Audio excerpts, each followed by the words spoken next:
there, welcome to the Jacqueline Yvonne channel. I am really excited you're here with me today because I am going to be showing you my traditional hamburger recipe. I love this recipe because I actually grew up on it. My mom taught me this recipe, but I will admit, sorry mom, I've made a few tweaks of my own.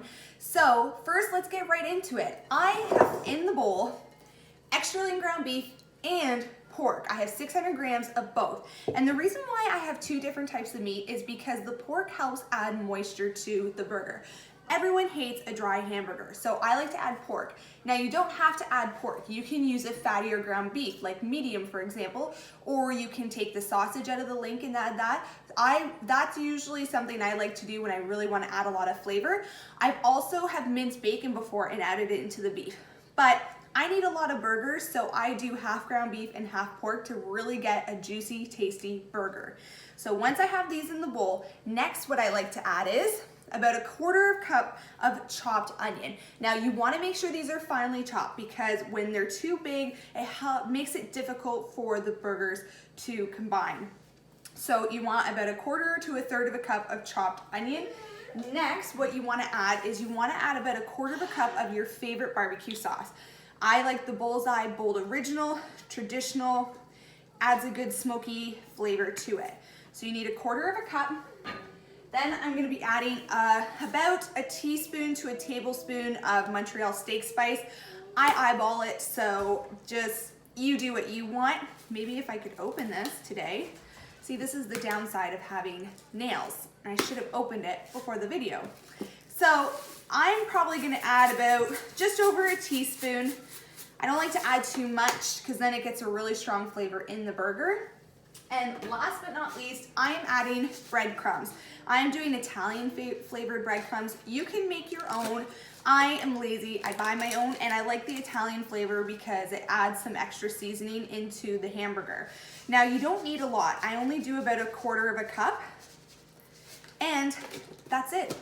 That is all I add into my burgers. I don't do an egg because I find if you add in the right amount of breadcrumb, it will combine nicely. You're gonna get the burger to stay together and it's not gonna fall apart while you're cooking. Now it's time for the messy part. You need to now combine all of this together. And you wanna make sure you do it nice and thoroughly because then you're gonna get pork in every aspect of the burger. It's gonna be nice and juicy. You're gonna get breadcrumbs throughout it and the sauce and the onions. So you wanna just mix this for about 2 to 3 minutes until it's all incorporated and it's one consistent color. You don't just see big chunks of beef and big chunks of pork. Now I know it's really messy, so make sure your hands are clean and make sure you already have everything out that you need. There's nothing worse than having to wash your hands 2 or 3 times during this process because you forgot to grab what you need. Now once this is all combined, we're gonna go right into forming the burgers. Another little tip that I have, if you're not a fan of getting your hands messy, obviously use gloves. Also, don't use the meat right out of the fridge. I like to let it sit out on the counter for about 20 to 30 minutes and let it come to room temperature because then your fingers aren't gonna freeze. Nothing worse than cold fingers.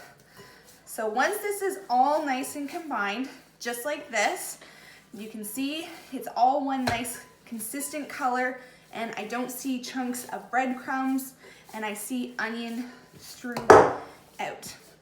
So next is, I would say, the difficult part.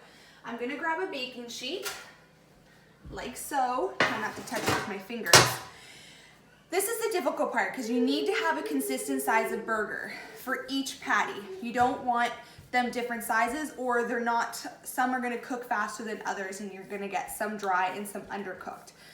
So I've done this a million times in my life, so I know my size. I'm taking about a quarter cup of the meat and I'm rolling it and I'm pushing it into a patty and that's it. I don't make mine uniform, I don't make them all perfectly circular. This is about a third of a cup. So I'm gonna actually make these a little bit bigger today because the buns that I bought are thin buns and those tend to be larger than the traditional hamburger bun.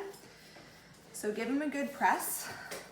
Now, right now it is 9:40 in the morning. So I am making these quite early for dinner.